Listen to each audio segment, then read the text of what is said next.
Good to have Shabbos, everyone. Parshas Tezavah, Shabbos Zacor, Moshe Rabbeinu's yard site today.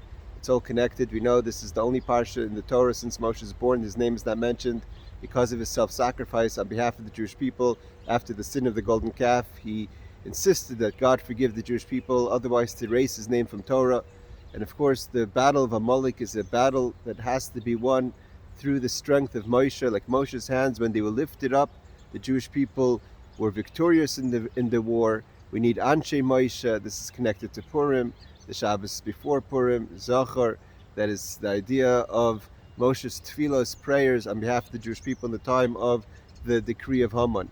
To put it all together in this week's parsha as well, Tezavah, we learned about one of the only parts of the base of the Mishkan, of the tabernacle that we learned about in this week's parsha is the Mizbeach HaPnim, the Mizbeach HaZav, the altar of gold that was inside the sanctuary, as opposed to the outer Mizbeach, the outer altar that was outside. And we know that they weren't the same idea. There was the idea that what we did on the service that we served on the outer altar was about the animals, the karbanos, the things that we bring, Adam ki yaakov mikem, the idea to bring yourself, the animal within you, closer to God. And that was slaughtered on top of the outer Mizbeach. We spoke last week how the fire specifically came down on the outer Mizbeach, the part where we battle, the part that we have to refine and engage in the world. The inside Mizbeach was for the Ketoras. Lahaktir, the word Ketoras is from the word Lahaktir, which is kisharon, to connect. Not so much to bring closer, to sacrifice, but to connect, to make one. Like a knot makes something one. And Rashi is a beautiful Rashi in this week's parsha that the Rebbe explains. The Torah says when it comes to the Mizbeach Hazav, the golden altar, it says Kodesh Kedoshim Lashem. It's holy, sanctified only for God. And Rashi says, what is Hashem telling us? It's a long sicha, talk of the Rebbe, but the point is that what Hashem is telling Moshe Rabbeinu is that this Mizbeach, this altar, is sanctified only for God and not for anything else. Only for the things that you're supposed to serve on this altar, that should be its service. Anything else you should avoid to try to bring in on top of this Mizbeach, this altar. What's the point? The Rebbe says it's a very important lesson, and it's connected to Shabbos Zacor and the idea of Amalek. That sometimes we know we go out to the world and we see, like we spoke last week, the power of the fire. The fire comes down on the outer Mizbeach, the place where a person's battling out in the world, the place where a person is engaging, taking his and her animal and sacrificing it on the Mizbeach, on the altar of God. This is the altar where you take all the wants and the desires of the human being and bring them and make them holy, transform them, restrain them. A person may think that the avoda, the service of engaging, of birurim, is so special and so important that there can't be anything greater than that. B'chol derachecha, and everything I do, de'eu, I know God. That's the whole point. But so what could be greater than that? So if there's another altar, if there's a Mizbeach Hazav, I should surely do the same service on that altar, which is to go and engage and bring the animal into that space. And the Hashem says, no. This altar is Kodesh Kedoshim Hashem. There's a part within the person. The altars, we know, represent the heart.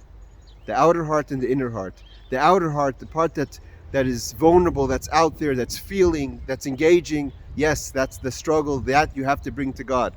The inner heart, the most deepest core of the person, the Pnimis Halev, the Nekudas Pnimis Halev, the most essential part of the heart, that's holy for God. That's not about engaging. That's not about separating. That's not about taking and finding the animal, the struggle, the Yetzer Hara, the evil inclination within you and transforming it.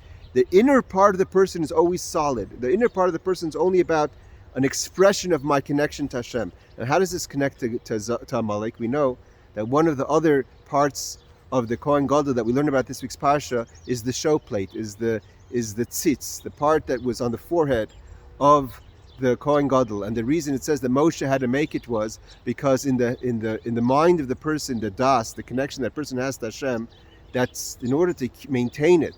That lo sishkach, we shouldn't forget our connection to God. We have the show plate on our forehead, where the forehead represents a place where a person could disconnect from what's inside the head, what's inside our mind, our resolution to be connected. Sometimes we go out to the world and we forget that. So he put the show plate to remind us we need Moshe. Who goes and tries to attack us in that space? That's Amalek. And what does Amalek say to the person? Like the Rebbe said in this week's Sikha that we learned, a powerful idea. Amalek says to the person, the argument, we have to remember that Amalek is about results. We can learn from Amalek. He's not here to argue. He's about achieving through the argument results, and that is to cool you for Yiddishkeit. And what does he tell the person? You're excited. You have fire. You have a mizbeach outside that you're taking all your animal and you're sacrificing it. What's all the excitement about? You saw a miracle today. You woke up in the morning. Why are you not excited about the day-to-day life that you exist? The fact that you exist is a miracle. Why do you need something spectacular? The splitting of the Red Sea. All of a sudden you say, this is my God. Why didn't you say, this is my God, when you wake up in the morning, take your first breath? And he tries to cool us. He attacks us at the most essential part of our excitement and says, you're not excited about the regular day-to-day life. Why are you excited about something special? Why are you excited about the ability to serve God in a special way? Obviously, there's nothing important over here. So what, does it God? Move on. Where does a person have the warmth to fight that? Because you have somewhere deep inside you that's not about engaging, it's not about dealing, it's not about fighting. It's your connection, your ketoris, your kesher to God. And there's always a fire burning, there's always a connection burning, there's always a Yiddishkeit burning. And a person says, no, I don't want to let Amalek come in and try to cool me down. I don't want to let Amalek come in and change the narrative and change the excitement.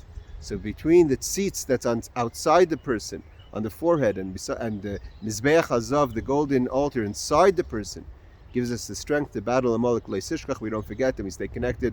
Maybe we eradicate Amalek both in the spiritual sense and the physical sense with the coming of Mashiach, the Karv Mamish. Good Shabbos.